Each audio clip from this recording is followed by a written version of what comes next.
అన్న, నా పేరు చుంచు భూలక్ష్మి, హ్యాండిక్యాపెడ్. నా వికలాంగుల గ్రూప్ కూడా హ్యాండిక్యాపెడ్స్దే. ఊరు దాటి ఎప్పుడు బయటికి రాలేదు.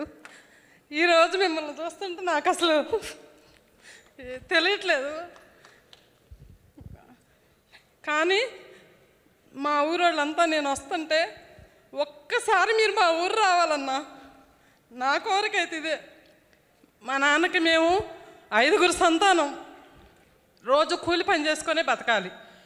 14 సంవత్సరాల నుంచి ప్రతి సంవత్సరం 100 రోజులు పని చేపిస్తున్నా నేను. నా భర్త హ్యాండిక్యాప్డే. నేను పుట్టుకతో పోలియో, ఎక్కువ దూరం నడవలేను. కానీ నాకు పని చేపించటం అన్నా ఏదన్నా మా మండలంలో 9 సార్లు ప్రైజ్ తీసుకున్న ఎమ్మెల్యేల గారి చేత. 9 సార్లు 100 రోజులు 14 సంవత్సరాలు పని చేయించాను.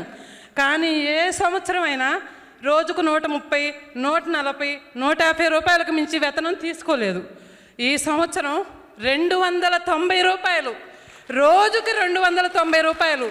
ఉదయం 6:30 వెళ్ళి 10:30 వరకు పని చేస్తున్నాం.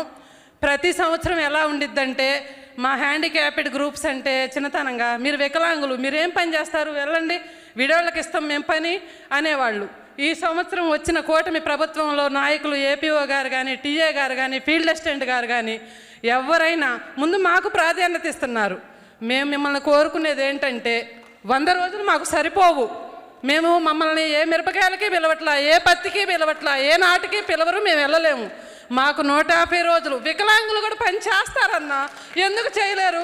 మాకు 150 రోజులు పని దినాలు కావాలి. రాజుపాలెం మండలం, పల్నాడు జిల్లా, కన్నా లక్ష్మీనారాయణ గారు ఎమ్మెల్యే. మా ఊరు, మీరు ఒక మాట మా ఊరు వస్తానని మాట ఇవ్వండి అన్న. అంచులవారిపాలెం అన్నా, నాకు మీతో ఒక ఫోటో కావాలన్నా. నాకు 2 ఆడపిల్లలన్నా, నా చిన్న కూతురు బాగా చదివిద్దన్నా. కానీ నాకు ఆస్తి ఏం లేదన్నా. నా పిల్ల ఇంటర్ అయిపోవస్తుంది. తన తర్వాత చదివించడానికి నాకే ఓపిక లేదు. మీరు నా యందు దయించి దానికి P4 అనే సెక్షన్ ఉందంటన్నా, దాని ద్వారా నాకు ఏదన్నా అవకాశం కల్పించండి అన్న. నా బ్రదర్ అన్న అయినా, మా ఇంట్లో దేవుడి గుట్లో మీ పటం ఉంటుందన్నా. ఖుషి సినిమా భూమిక గారు మీరు దిగింది పెద్ద బొమ్మ అన్న. మా అన్నయ్య గారికి మీరంటే ప్రాణం అన్న. మేము ఇద్దరం తెల్లవారుజామున 3 రోడ్డు మీదకి వచ్చి బస్సు ఎక్కితే ఇక్కడికి 9:30కి వచ్చామన్నా.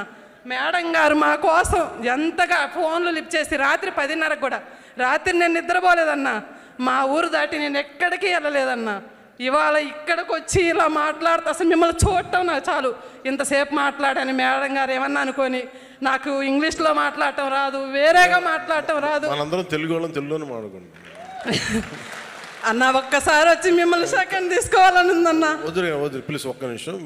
మీరు మాత్రం మా ఊరు మాత్రం రండి అన్న. ఒక్కసారి మా జనం అంతా మీకోసం 1000 కళ్ళతో ఎదురు చూస్తున్నారన్న. ఖచ్చితంగా వస్తాం. థ్యాంక్ యూ అన్న, థ్యాంక్ యూ అన్న.